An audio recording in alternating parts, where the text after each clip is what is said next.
On this third Sunday after Pentecost, which is also Father's Day, we say Happy Father's Day to all the dads and all who are father figures in our lives.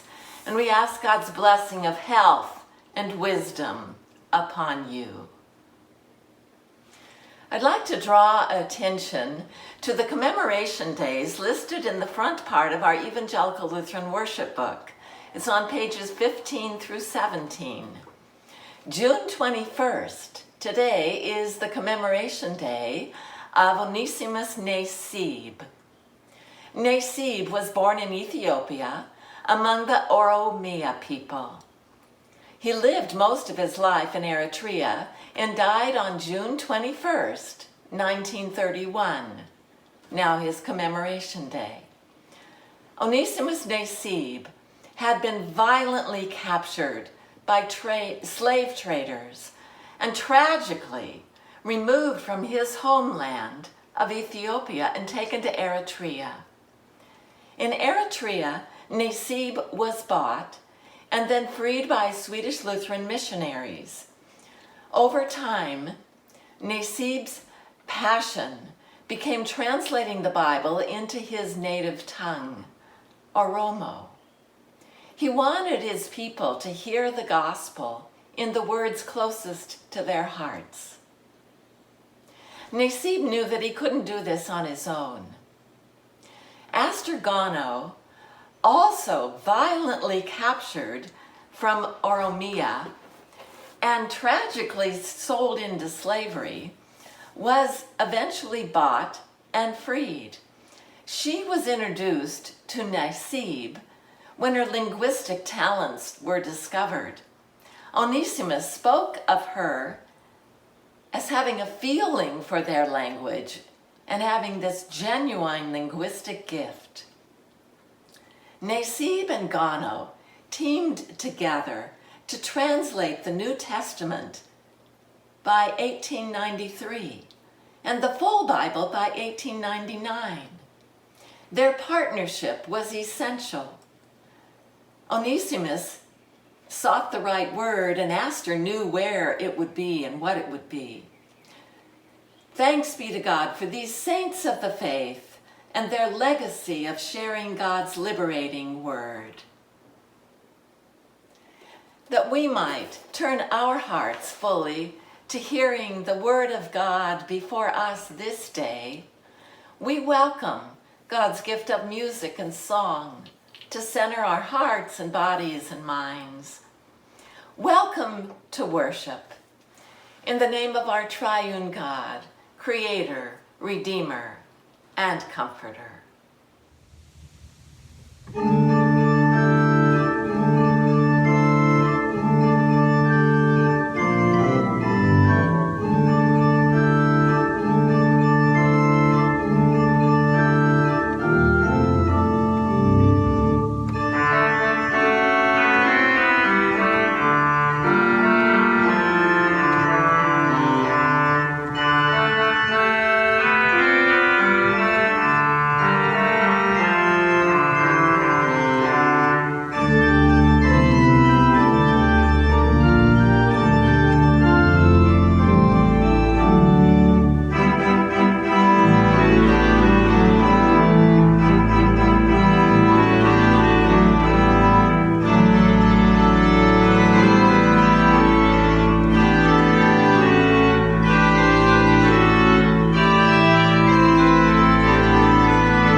this place the new light is streaming, now in the darkness vanished away.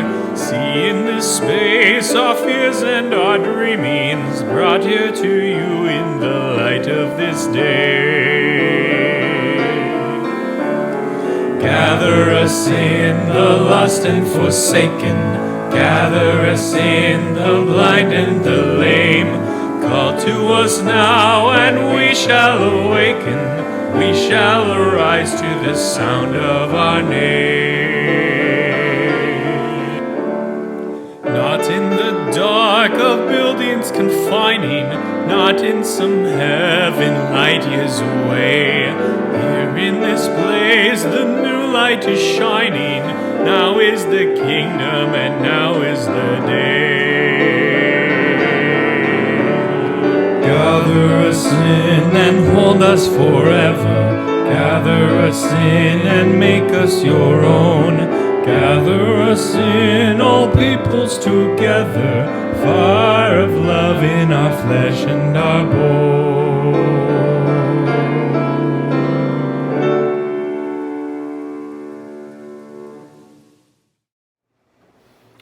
Our reading today is from the first book of the Bible, Genesis, chapter 21.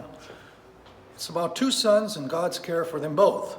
But before we get to that, we'll go back to chapter 16 in Genesis, where we learn about Hagar, Sarah's maid, who bore Abram a son.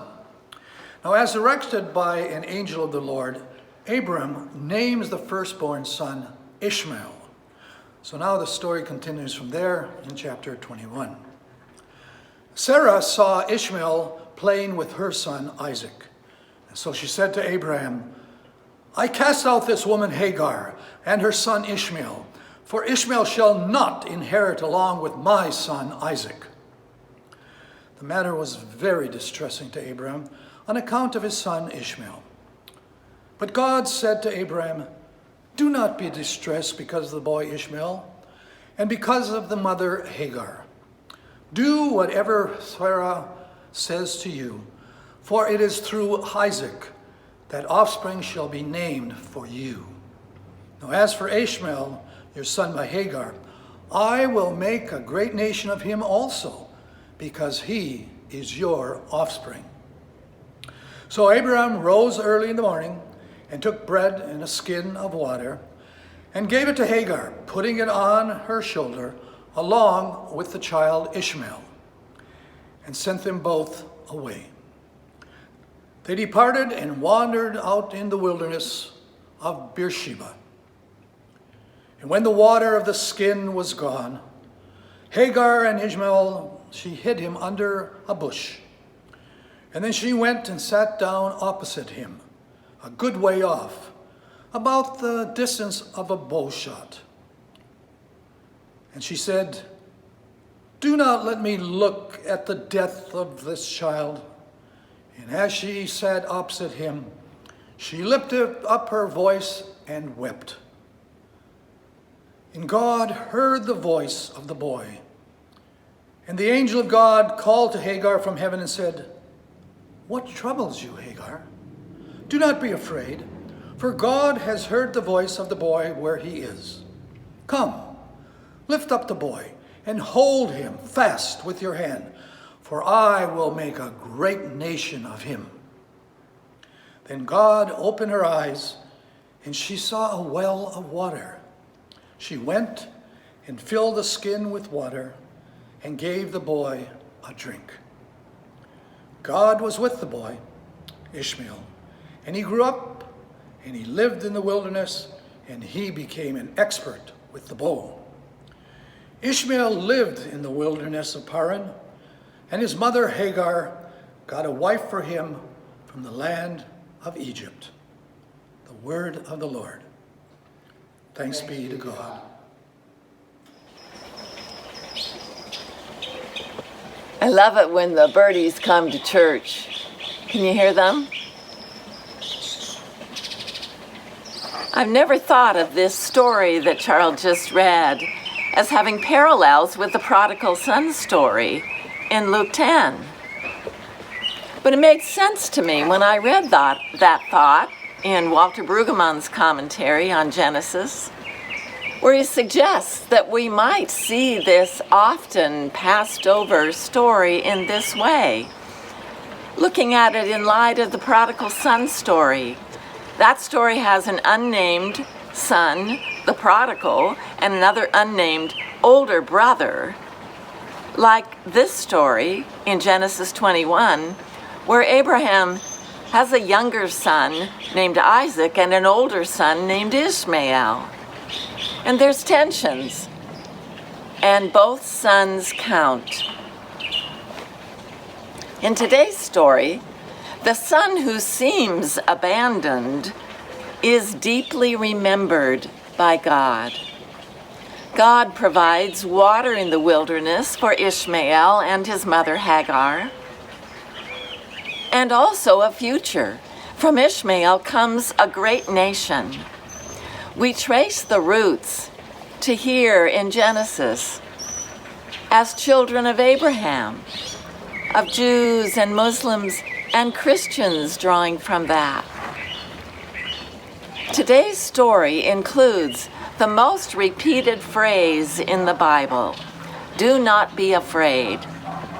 There's some version of that in the Bible over 300 times, arguably 365 times, so at least once a day you could hear that. Don't be afraid. Father Abraham and Mother Hagar are both told, don't be afraid, in today's Genesis story. And we hear this same in today's Matthew 10 reading. Jesus says, "Nothing is covered that will not be uncovered. Nothing is secret that will not be made known. What I say in the dark, tell in the light. What you hear whispered, proclaim from housetops. Do not fear. Are not 2 sparrows sold for a penny, yet not one falls to the ground without God's knowing? Every hair on your head is counted. Do not be afraid." The Gospel of the Lord. There is much to fear, and always has been, largely because of how people treat each other, as we hear in some of our most ancient stories, and through all of our own histories. We fail to see that we are all walking around shining like the sun. We're saying Black Lives Matter, not to say other lives don't, but to say that we need to stop the inequities against Black lives. Black lives, too, walk around shining with the glory of God. John reminded me this week of a quote by Thomas Merton, a Trappist monk, a quote I've treasured over many years. Merton tells of a sudden insight that changed his life. Over 60 years ago now, when Merton was outside his monastic home running errands in Louisville, Kentucky, he stood still on a busy corner, and he became what we're calling today woke. He writes of this in his Conjectures of a Guilty Bystander. At the corner of 4th and Walnut, writes Merton, in a busy shopping district, I was suddenly overwhelmed with the realization I loved all these people. They were mine and I theirs. We could not be alien to one another even though we were total strangers. It was like waking from a dream of separateness, of spurious self-isolation in a special world of renunciation and supposed holiness. This sense of liberation, Merton goes on, from illusory difference was such a relief, such a joy, that I almost laughed out loud. As a member of which God became incarnate, I realized what we all are. If only everybody could realize this. But it cannot be explained. There is no way of telling people that they are all walking around shining. As our Jewish brothers and sisters teach, no one has shalom until we all do. No one does. No one until we all do. Join me now in humming or singing verses 1 and 4 of ELW 428. Give thanks for saints of ages past and saints alive today, though often by this world despised, their hearts by God are richly prized. Let us join this way of life.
Connections with creation. When Jesus says in Matthew chapter 10, verse 31, that humans are worth more than many sparrows, his words could be read as putting humans above the birds. This, in turn, could be used to justify the destruction of wildlife and its habitation in favor of extracting wood from trees, methane from shale, and coal from mountains for human use. But such a reading ignores the prior verses where Jesus acknowledges that God is aware of every fallen bird and counts every hair on a human head. What if humans were to care enough about the birds to mourn when the last of a species, like the kakapo or California condor, falls to the ground? What if Christians partnered with scientists to count and track endangered species? Perhaps this could be seen as a ministry of the sparrows. From Sundays and Seasons 2020 from Augsburg Publishers.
While gathered for Bible study and prayer at the Emmanuel African Methodist Episcopal Church, also known as Mother Emmanuel, in Charleston, South Carolina, on June 17, 2015, 9 people were viciously murdered by a white supremacist.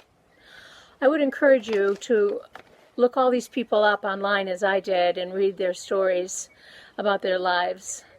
Giving, loving, wonderful people, all of them, who even had welcomed the murderer into their group for Bible study. Their names are Pastor Clementa Pickney, age 41, Cynthia Marie Graham Hurd, age 54, Susie Jackson, age 87, Ethel Lee Lance, age 70, DePayne Middleton Doctor, age 49, Luanza Sanders, age 26, the Reverend Daniel Lee Simmons, age 74, Sharonda Coleman Singleton, age 44, and Myra Thompson, age 59. Please take the time to look these guys up and read about them. This past Wednesday, the ELCA called us to remember these martyrs who modeled a love for God's holy word and lives that put flesh on God's call to hospitable welcome to the stranger. As people of God, we are called to continue to confess the sins of racism, condemn the ideology of white supremacy, and strive for racial justice and peace. Beyond our statements and prayers, we are also called to act and to respond. We invite you to take the following actions. Read the ELCA's Declaration to People of African Descent. Find it at elca.org. Participate in the Southwest California Synod's anti-racism training. You'll be getting emails from Pastor Peg in this regard, inviting you to participate. Learn about and build relationships with historic black churches, including the AME and the ADLA, African Descent Lutheran Association, Los Angeles chapter. Go online to elca.org/Emmanuel9 to explore advocacy resources. Thank you for being a part of Christ's living body, working for racial justice in this world that God so loved.